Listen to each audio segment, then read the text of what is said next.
यह कहानी एक प्राचीन समय की है, जब एक राजा और उसकी रानी बड़े सुख संपन्न राज्य में शासन करते थे। राजा की न्यायप्रियता और दयालुता पूरे राज्य में प्रसिद्ध थी और रानी अपनी धर्मपरायणता और सत्संगी जीवन शैली के लिए जानी जाती थी। दोनों का जीवन प्रेम और सामंजस्य से भरा हुआ था, लेकिन एक बड़ी कमी उनके जीवन को उदासीन बनाए हुए थी।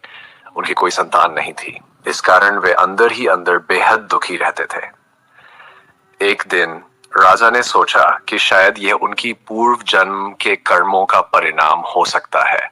उन्होंने राज्य के सभी प्रमुख पुजारियों और ऋषियों को बुलाकर इसका समाधान पूछा।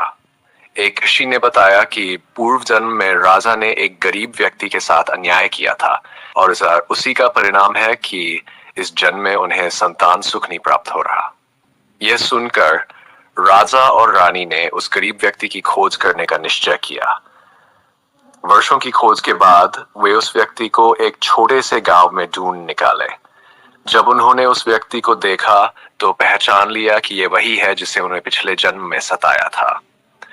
वह व्यक्ति अब भी गरीब और दुखी जीवन बिता रहा था। राजा और रानी ने उसे अपने राज्य में बुलाकर धन और सम्मान दिया और अपने पिछले कर्मों के लिए उससे क्षमा मांगी। राजा और रानी के इस नेक कार्य से प्रसन्न होकर ईश्वर ने उन्हें संतान सुख का वरदान दिया। कुछ समय बाद रानी ने एक सुंदर पुत्र को जन्म दिया, लेकिन खुशी की ये लहर जल्द ही चिंता में बदल गई, क्योंकि उनका पुत्र बिगड़ैल और जिद्दी निकला। वह किसी भी प्रकार की शिक्षा या अनुशासन को नहीं मानता था, जिससे राजा और रानी बेहद चिंतित रहने लगे। राजा ने कई विद्वानों और सलाहकारों से मदद मांगी, लेकिन कोई समाधान काम नहीं आया। अंत में उन्होंने राज्य के प्रसिद्ध ज्योतिषी से मिलकर कि यह सब उनके पूर्व जन्म के कर्मों का फल है। पूर्व जन्म में उन्होंने एक गरीब ब्राह्मण के साथ अन्याय किया था और उसी का परिणाम उनके बेटे के इस बिगड़े हुए स्वभाव में प्रकट हो रहा है।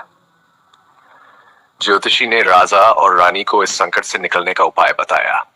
उसने कहा कि यदि वे इस जन्म में गरीबों, ब्राह्मणों और जरूरतमंदों की सहायता करेंगे, धार्मिक कर्म करेंगे और ईश्वर की आराधना करेंगे, तो उनकी संतान का स्वभाव धीरे धीरे सुधर जाएगा। राजा और रानी ने इस सलाह को स्वीकार किया और पूरी निष्ठा के साथ धार्मिक कार्यों में जुट गए। उन्होंने गरीबों की सहायता की, ब्राह्मणों का सम्मान किया और नियमित रूप से यज्ञ की पूजा करने लगे।